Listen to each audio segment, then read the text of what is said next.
Bagaimana mungkin sebuah bangsa meraih kebebasan di atas kehancuran hidup bangsa lain?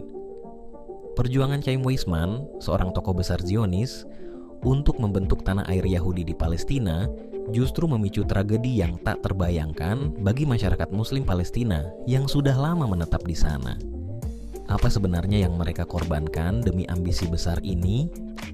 Di balik berdirinya negara Israel, ada sosok Chaim Weizmann, seorang ilmuwan dan pemimpin Zionis yang berhasil mendapatkan dukungan pemerintah Inggris melalui deklarasi Balfour pada tahun 1917.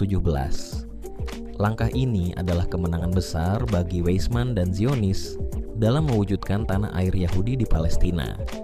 Namun, bagi komunitas Muslim Palestina yang telah menetap di wilayah tersebut selama ratusan tahun, langkah ini justru menjadi ancaman serius terhadap hak dan masa depan mereka. Dalam pembahasan ini, kita akan mengupas bagaimana keputusan Weizmann mengakibatkan dampak mendalam bagi masyarakat Palestina, dari ketegangan yang muncul akibat imigrasi Yahudi besar-besaran, hingga penderitaan panjang mereka akibat eksodus paksa dari tanah kelahiran mereka. Pertanyaan-pertanyaan berikut akan membawa kita memahami lebih dalam sisi kelam perjuangan ini. Apa yang sesungguhnya dikorbankan dan siapa yang menanggung dampaknya hingga hari ini?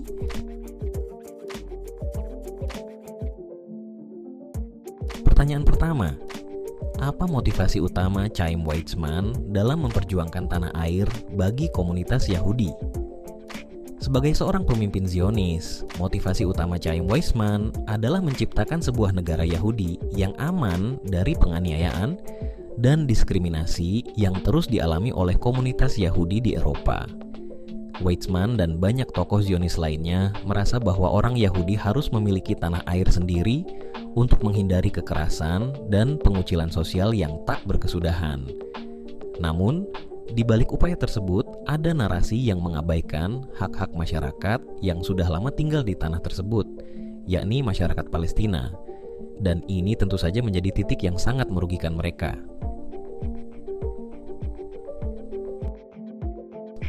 Mengapa Weizmann dan kaum Zionis memandang Palestina sebagai tanah yang tepat, meskipun tanah tersebut sudah lama dihuni oleh komunitas Muslim dan Arab?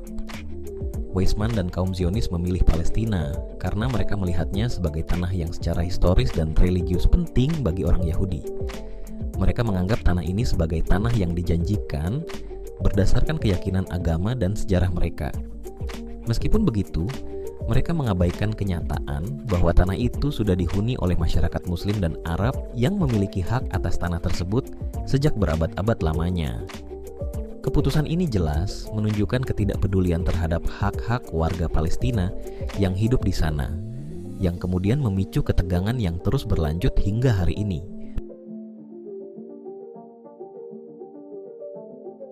Bagaimana komunitas Muslim Palestina melihat munculnya ide Zionisme di tengah mereka? Komunitas Muslim Palestina melihat Zionisme sebagai ancaman langsung terhadap keberadaan mereka. Bagi mereka, munculnya ide Zionisme berarti potensi kehilangan tanah, rumah, dan hak hidup mereka. Saat imigrasi Yahudi mulai meningkat, masyarakat Palestina merasa bahwa mereka akan tersingkir dan terancam secara eksistensial. Zionisme bukan hanya dilihat sebagai upaya untuk mendirikan negara, tetapi juga sebagai usaha untuk merebut tanah mereka yang sudah dihuni selama berabad-abad. Hal ini memunculkan resistansi yang semakin kuat, karena bagi mereka, tanah itu adalah bagian dari identitas dan sejarah mereka yang tak bisa dilepaskan begitu saja.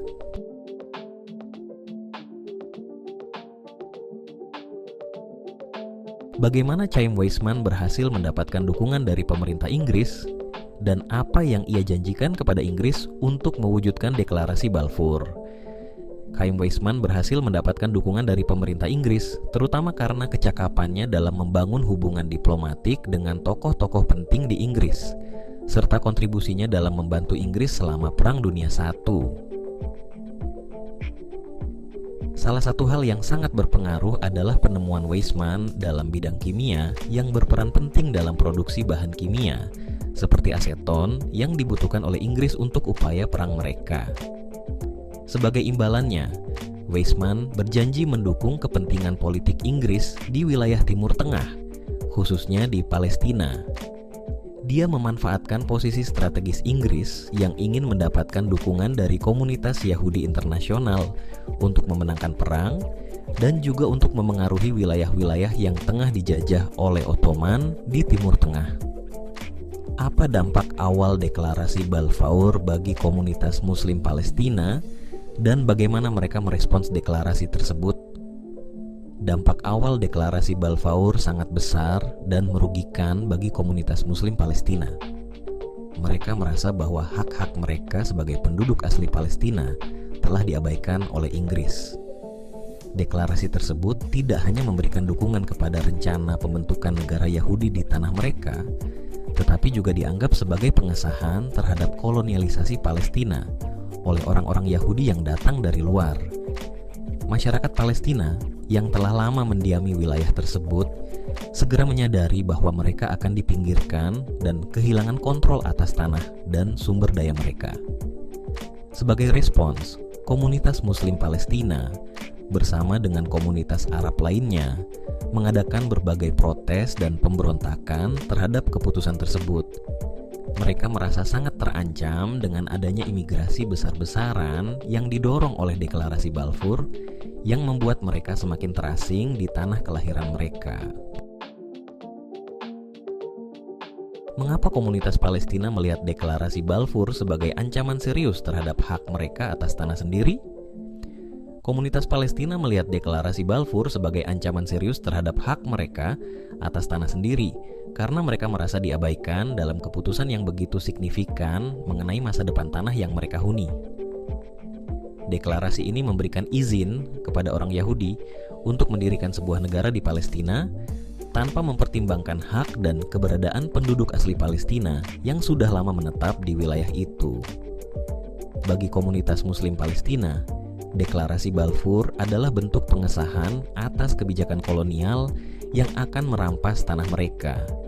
Mereka merasa bahwa ini adalah langkah pertama dalam proses ekspropriasi yang lebih besar yang mengancam eksistensi mereka sebagai komunitas di tanah mereka sendiri. Oleh karena itu, deklarasi ini dipandang sebagai sebuah pengkhianatan terhadap hak-hak dasar mereka yang seharusnya dihormati oleh pihak berwenang.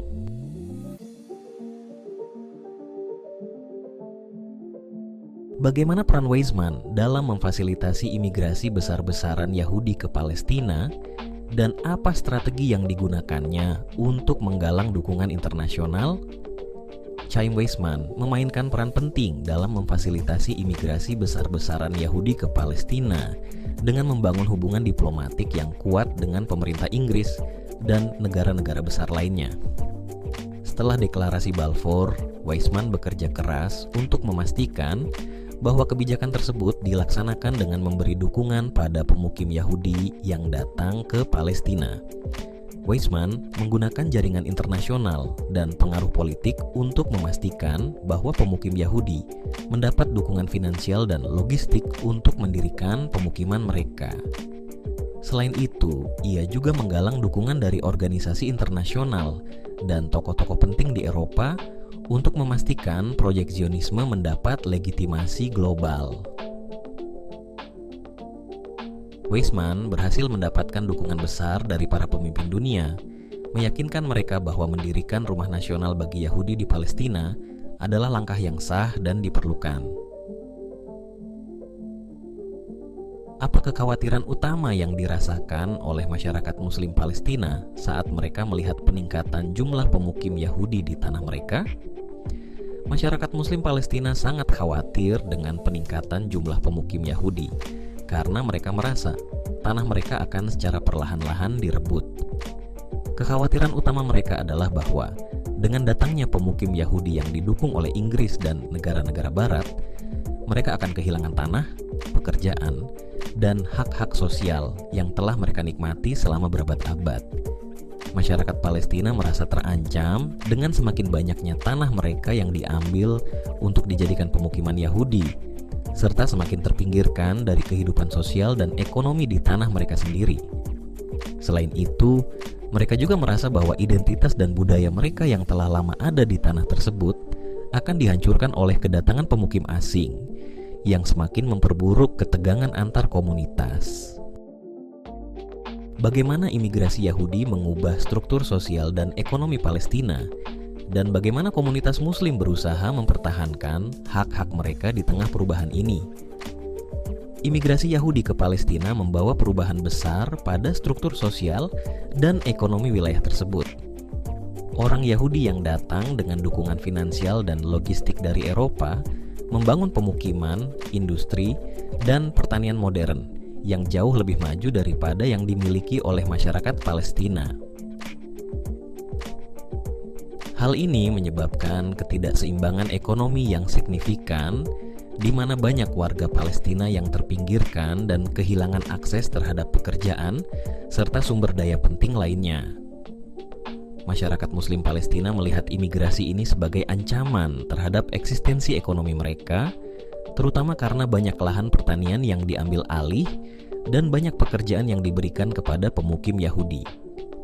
Untuk mempertahankan hak-hak mereka, komunitas Muslim Palestina mulai mengorganisir perlawanan melalui protes, pemberontakan, dan berbagai upaya untuk menjaga identitas mereka. Mereka juga memperkuat kesadaran politik di kalangan warga Palestina untuk menentang kebijakan yang mendukung pemukiman Yahudi dan memobilisasi dukungan internasional untuk menuntut hak mereka atas tanah dan kebebasan. Namun, meskipun ada usaha ini, tantangan yang dihadapi oleh komunitas Muslim Palestina semakin berat karena dukungan internasional untuk Zionisme terus berkembang.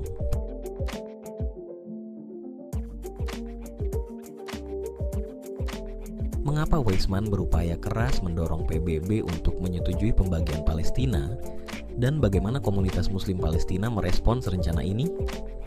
Weizmann berupaya keras mendorong Perserikatan Bangsa-Bangsa (PBB) untuk menyetujui rencana pembagian Palestina karena ia percaya bahwa pembentukan negara Yahudi di Palestina merupakan langkah penting dalam mewujudkan visi Zionis.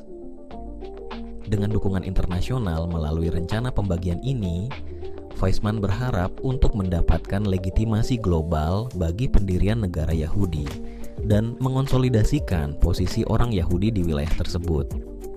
Rencana ini juga dirancang untuk memberikan keamanan bagi komunitas Yahudi yang meningkat jumlahnya di Palestina dengan membagi wilayah tersebut menjadi dua negara, satu untuk orang Yahudi dan satu untuk orang Arab. Namun, rencana pembagian ini ditolak oleh komunitas Muslim Palestina yang merasa bahwa pembagian tersebut tidak sah dan mengancam keberadaan mereka di tanah yang telah mereka huni selama berabad-abad.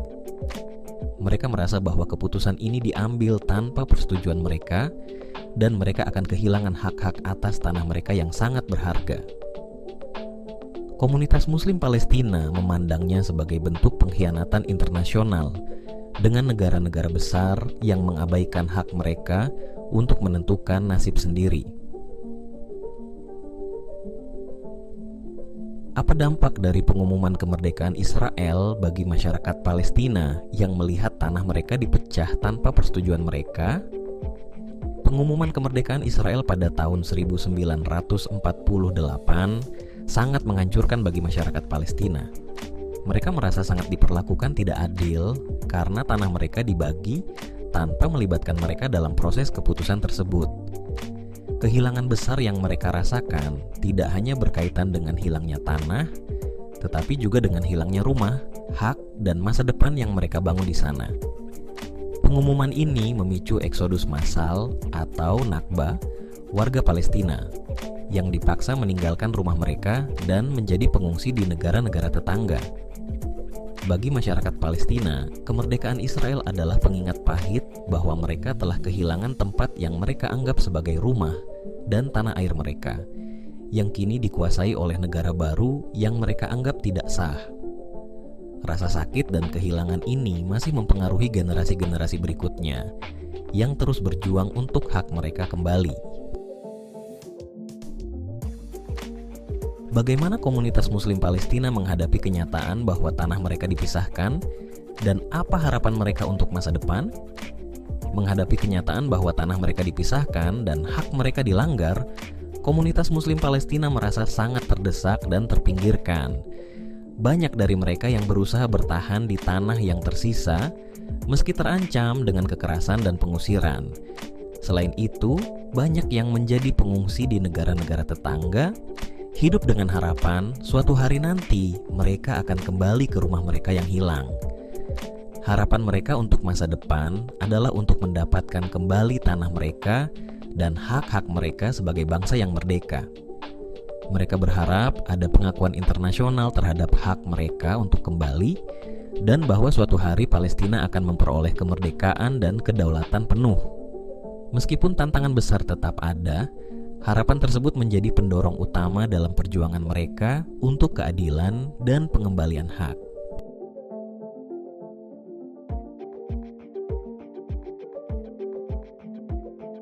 Bagaimana peristiwa Nakba memengaruhi kehidupan keluarga-keluarga Palestina yang dipaksa meninggalkan rumah mereka setelah kemerdekaan Israel? Peristiwa Nakba yang terjadi setelah pengumuman kemerdekaan Israel pada 1948 menghancurkan kehidupan banyak keluarga Palestina. Mereka dipaksa meninggalkan rumah, tanah, dan kehidupan yang telah mereka bangun selama berabad-abad di Palestina. Keluarga-keluarga tersebut terpaksa mengungsi ke kamp-kamp pengungsi di negara-negara tetangga seperti Yordania, Lebanon, dan Suriah dengan hanya membawa sedikit barang-barang mereka. Kehidupan mereka berubah total. Mereka kehilangan akses ke tanah pertanian yang menjadi mata pencaharian mereka, serta keamanan dan stabilitas sosial yang mereka nikmati di tanah leluhur mereka.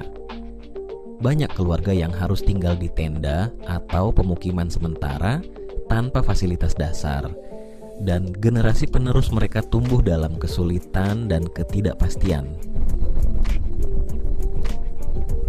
Apa yang dialami oleh masyarakat Palestina yang kehilangan tempat tinggal, dan bagaimana perasaan mereka tentang masa depan setelah dipaksa meninggalkan tanah leluhur mereka? Masyarakat Palestina yang kehilangan tempat tinggal merasakan penderitaan yang mendalam dan trauma emosional. Banyak yang merasa terhina karena mereka tidak hanya kehilangan tempat tinggal, tetapi juga hak atas tanah mereka yang selama ini mereka anggap sebagai bagian dari identitas dan warisan mereka. Perasaan mereka bercampur antara kehilangan, kebingungan, dan kemarahan terhadap ketidakadilan yang mereka alami. Selain itu, banyak yang merasa diasingkan di tanah orang lain, hidup dalam pengungsian tanpa kepastian tentang masa depan.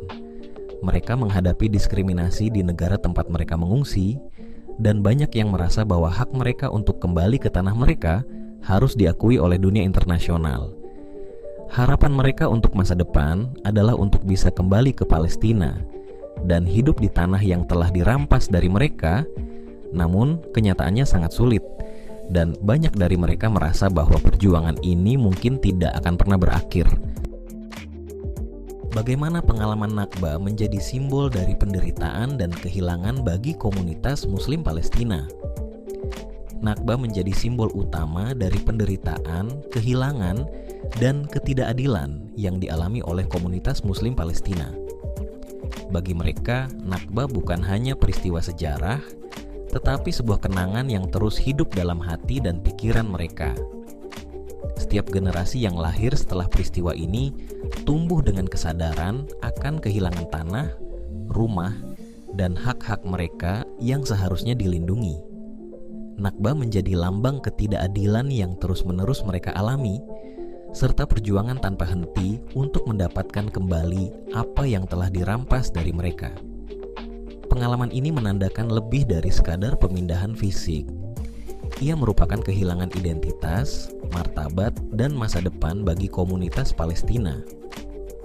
Oleh karena itu, Nakba tetap menjadi kenangan yang sangat emosional dan menjadi pendorong utama dalam perjuangan mereka untuk keadilan, kembalinya pengungsi, dan pengakuan hak-hak mereka di tanah Palestina.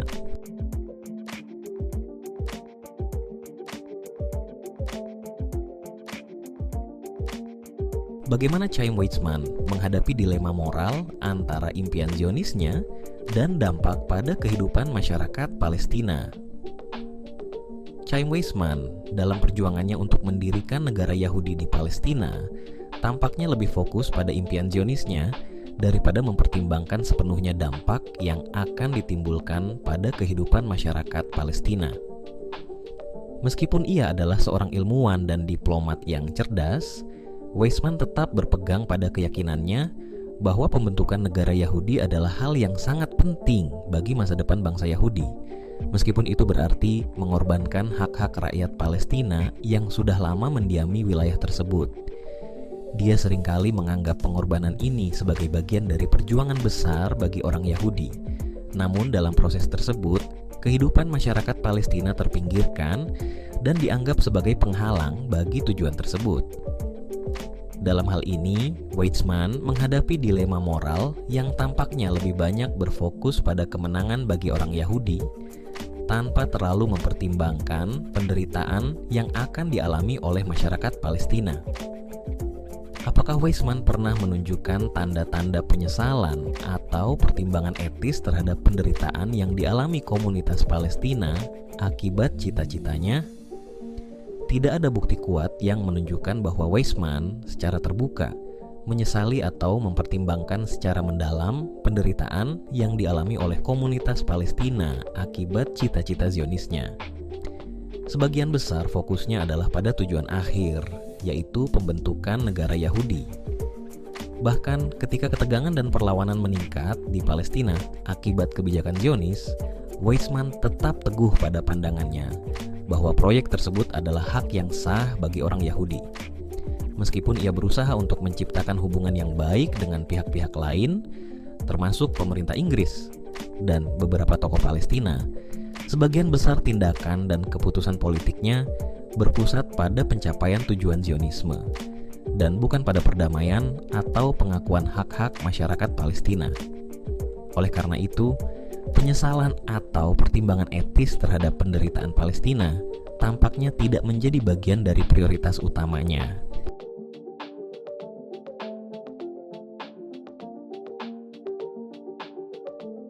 Apa saja konsekuensi jangka panjang dari keputusan-keputusan Weizmann terhadap komunitas Muslim Palestina hingga hari ini? Keputusan-keputusan yang diambil oleh Chaim Weizmann dan para pemimpin Zionis lainnya memiliki dampak jangka panjang yang menghancurkan bagi komunitas Muslim Palestina. Pembentukan negara Israel di atas tanah yang sudah lama dihuni oleh komunitas Muslim dan Arab menyebabkan pengusiran besar-besaran orang Palestina yang mengarah pada peristiwa Nakba pada 1948. Konsekuensi dari keputusan ini adalah penghilangan hak-hak warga Palestina untuk tinggal dan memiliki tanah di rumah mereka sendiri, yang hingga kini tetap menjadi bagian dari perjuangan mereka. Masyarakat Palestina yang terpaksa mengungsi pada 1948 dan generasi-generasi berikutnya masih berjuang untuk mendapatkan pengakuan hak mereka, baik untuk kembali ke tanah asal mereka atau untuk mendapatkan kompensasi yang layak. Selain itu, keputusan tersebut memperburuk ketegangan yang masih ada hingga hari ini dengan kekerasan dan penindasan yang terus dialami oleh warga Palestina, serta pengaruhnya terhadap kehidupan sosial, politik, dan budaya mereka. Mengapa perjuangan hak-hak pengungsi Palestina masih menjadi isu yang belum terselesaikan di tengah masyarakat internasional? Perjuangan hak-hak pengungsi Palestina tetap menjadi isu yang belum terselesaikan karena banyaknya faktor politik yang membelitnya. Banyak negara besar, termasuk kekuatan Barat, telah memilih untuk mendukung Israel, yang menjadikan pengakuan terhadap hak-hak pengungsi Palestina sebagai isu yang sulit diselesaikan di forum internasional. Selain itu, masalah pengungsi Palestina terperangkap dalam konflik yang lebih besar antara Israel dan Palestina, dengan pengungsi dianggap sebagai elemen yang memperpanjang ketegangan antara kedua pihak. Meskipun ada resolusi dari PBB yang mendukung hak pengungsi untuk kembali ke tanah mereka, kenyataannya banyak negara yang tidak mengambil langkah konkret untuk mewujudkan hak ini. Pengungsi Palestina yang tersebar di negara-negara sekitar juga hidup dalam kondisi yang tidak pasti. Dengan hak-hak dasar, mereka sering terabaikan. Oleh karena itu, perjuangan ini tetap tertunda karena kombinasi faktor politik, diplomatik, dan ketidakadilan yang terus berlanjut. Bagaimana dampak konflik ini terhadap kehidupan sehari-hari, identitas, dan kebebasan masyarakat Muslim Palestina di tengah situasi yang terus memanas? Konflik ini memiliki dampak yang sangat besar terhadap kehidupan sehari-hari masyarakat Muslim Palestina. Ketegangan yang terus berlanjut mempengaruhi setiap aspek kehidupan mereka, dari kebebasan bergerak hingga akses terhadap sumber daya dasar seperti air, pendidikan, dan kesehatan. Keberadaan tembok pemisah, pembatasan pergerakan, dan serangan militer Israel memperburuk kondisi hidup mereka dan membuat mereka terpaksa hidup dalam ketakutan dan ketidakpastian. Identitas Palestina yang kuat, yang berbasis pada tanah, budaya, dan sejarah, juga terguncang oleh penjajahan dan pengusiran paksa. Masyarakat Palestina seringkali merasa terpinggirkan, baik di tanah mereka sendiri maupun di pengungsian, dan berjuang untuk mempertahankan warisan budaya dan tradisi mereka.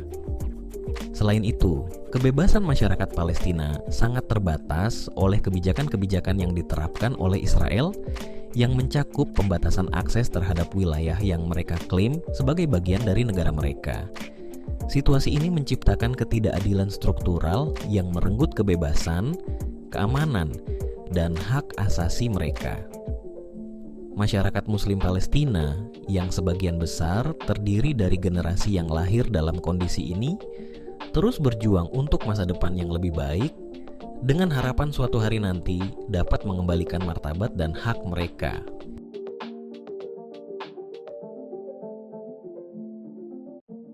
Bagaimana sejarah ini mengajak kita untuk merenungkan dua sisi dari perjuangan yang bertentangan antara hak orang Yahudi untuk memiliki tanah air dan hak orang Palestina untuk mempertahankan tanah mereka.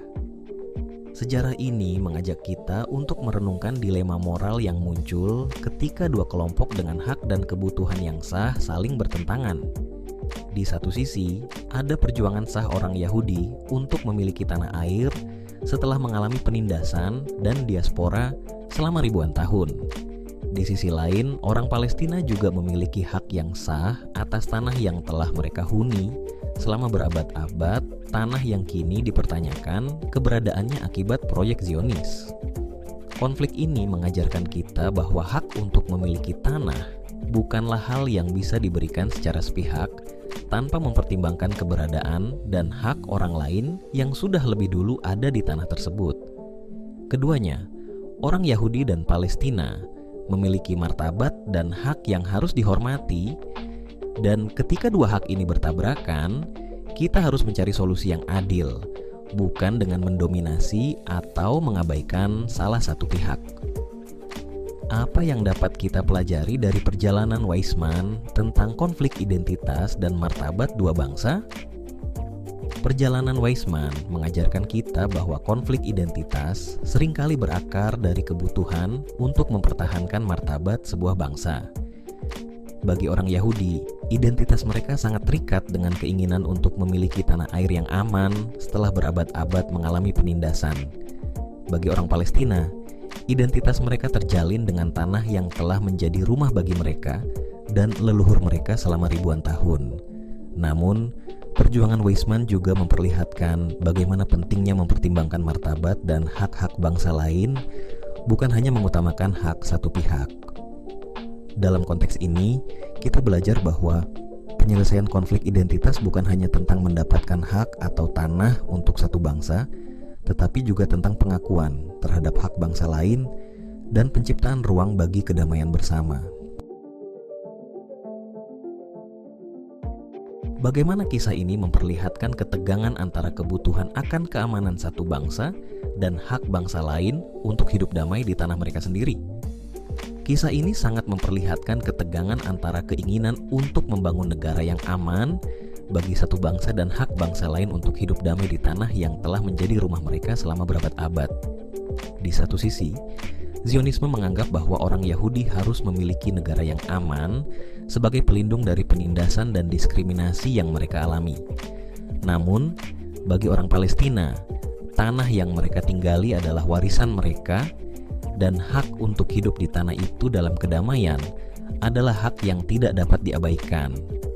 Ketegangan ini menyoroti bagaimana kebutuhan akan keamanan dan perlindungan satu bangsa bisa mengancam kedamaian dan keberlangsungan bangsa lain yang sudah ada, menciptakan perpecahan yang mendalam.